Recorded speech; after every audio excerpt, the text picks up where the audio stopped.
Hey out there, all you crazy tape tipsters. It's been a while, but are you ready for some more tape tips? Okay, good. Let's get right into it. Here we have the humble Walkman, which I think is one of the most important inventions of all time. This nifty little device meant that you could listen to audio portably wherever and whenever you want. And Walkmans maintain a dedicated following to this day. My model happens to be the WM-EX122. A lot of people ask me whenever I give out free tapes in public, hey, I don't have a tape player, how should I get into it? And I always recommend, start out with a cheap Walkman. If you want casual listening, these have great sound quality, but they're very cheap and very reliable. Now this one I got for around $15 at a garage sale around 10 years ago, and it hasn't failed me. But you can get plenty of different models with tons of different features for around $30 online, last I checked. Recently, however, I encountered a problem. There was no sound coming out of the Walkman. There was the sound of the motor running, but there was no audio from the tape itself. So I figured that what probably happened is that the belt snapped inside. Now, for those of you who aren't familiar with the anatomy of a tape machine, and this applies to all tape machines, not just Walkmans, but also tape decks and tape recorders, the belt is the rubber bandish element that goes around both parts of the tape apparatus and keeps both heads running smoothly. While Walkmans are definitely built to last, and the plastic components in these are crazy durable, withstand a lot of impact and a lot of weathering, belts do wear out every 5-7 years or so. I'm not sure of the exact statistics, but odds are, if your Walkman isn't playing audio, but you can still hear the motor running when you've put some batteries in, then odds are what's happened is the belt had snapped. So what I did with the Walkman is, at first, I got a glasses repair kit with a tiny little screwdriver. This glasses repair kit has two tiny little screwdrivers inside. One is a normal screwdriver and one is a nice little Phillips head, and they're both adorable. Initially, when I looked at my Walkman, I was confused because there's only one hole for a screw right here on the back. I don't know if that shows up on camera, but it's right here. So I poked around with it, tried to open it with the tiny little screwdriver, and that definitely didn't work. And I also thought it was pretty strange that there's only one hole that a screwdriver can go into. You know, usually with tape players and tape decks, there's all kinds of screws, and you know, there's like 5. But for whatever reason, this Sony had a really smooth outer design. So after going through some old guides and manuals, this is what I realized. And this is what's really interesting about Sony products, and just another example of how clever their design is and how like futuristic it is, if you really think about it, is that these don't use screws. Instead, you open them like a clamshell. Allow me to illustrate. If you want to get into the inner workings of your Walkman, and you think the belt is broken or the like, or you just want to do some general tinkering, then you'll need two things. A normal size Phillips head screwdriver like this is my trusty yellow one, and you'll need a tiny one, like I said, from the glasses repair kit.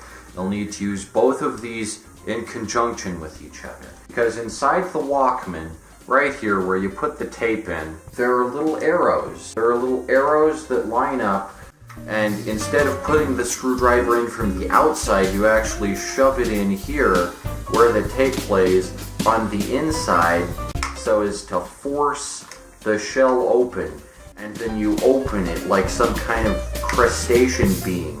I'm going to do this just for demonstrational purposes here, live on the video, so you can check out the insides of a Walkman, because you definitely don't want to do this if you don't need to. But I'm going to do it anyway, just because I think my Walkman can withstand it. It's pretty durable equipment. Make sure you notice everywhere there's an arrow, because they are all around the edges and there are quite a few of them, but they're marked pretty easily where you're supposed to poke the screwdriver in. Just keep poking it and prodding it, and it's a very tactile process. You kind of have to feel it out. You know what I'm saying? All right. And there we go. Just like that, we are in like Flynn. Here you see just the incredible inner workings of a Walkman. The first time I saw this, I was blown away and all. Look at that extremely well-engineered design there. Here we see the cogs, we see the apparatus with the belt. As you can see there, it's spinning. And when I took my Walkman apart, what I found out was that the belt hadn't actually snapped. It had actually just come off the wheels, and it was still perfectly fine. And it's still in good condition. It's still very springy, very loose, very nice belt there. But the thing is, if you suspect that your belt isn't working and you want to get a new one and you think what you've got has snapped, then you'll probably have to buy a new one online. I didn't, luckily, because I looked into it and it had just come off the wheels. But if you do, they go for around $5 tops online, and that's still a lot less to repair and replace than the $30 you might pay for a new Walkman. So overall, I'd say that if the motor hasn't run out and all that's wrong is the belt, then you should definitely just opt for a new belt instead of going to all the trouble to get a new Walkman. So here we can see the wonderful insides of a Walkman. Fun fact, if you put 2 batteries in the top here and you have the Walkman open like this, which I wouldn't recommend, taking it out like this, obviously, but if it's just like in your house or whatever and you have it open, if you press on either of the wheels here, you can actually slow the tape down manually, which is fun if you're like a DJ or a turntablist and you want to get some kind of wacky eccentric groove going. You can actually slow the tape down if you want to do some vaporwave by just pressing on this part here, this wheel, and don't worry about the motor. I mean, it might be bad for the motor, I don't know, but so long as you can just replace the batteries, it should be fine. Yeah, if you press on this, it's basically like, homemade turntabling, which I think is pretty cool. Now this component here, this little white component in the upper right, that's actually the speed of the Walkman, and that's what I was messing with the whole time with the little screwdriver while I was trying to open the Walkman up, because as it turns out, Sony's design is so clever that you can actually adjust the speed from the outside. That's the only hole that you can stick a screwdriver into, a little screwdriver from a glasses repair kit like this. That's the only hole you can adjust from the outside. If you don't like the speed, you can make it faster or slower. I like to use my Walkman as a control mechanism to tell how fast my tape deck is going. So I generally like to have my Walkman completely on point, and to do that, I sync my Walkman speed up with a computer file, which of course has exact time. So I make sure that the time the Walkman spends playing the tape is the exact same amount of time it takes to play the file on the computer, and if that's the case, then I know the speed is right. But the first time I tried to open my Walkman up, it actually made it sound like Alvin and the Chipmunks for messing around with the speed so much, thinking that was how to open it. But this isn't how to open it. If there's a screw hole on your Walkman, it's probably the speed adjustment, so you don't want to mess with that. The arrows on the inside here, those tell you where to poke. You don't screw a Walkman open, you poke it open. I think that's not exactly intuitive design, but it is really clever design, and it snaps together really well. It's really well engineered. Yeah, don't go in thinking, oh, I'm going to screw this open. Once you've got everything figured out and you're satisfied with the results and the belt is working smoothly, turn it a few times just to make sure. Again, you don't want the belt to be too tight. You want to make sure it's just gripping the wheels there, just like that.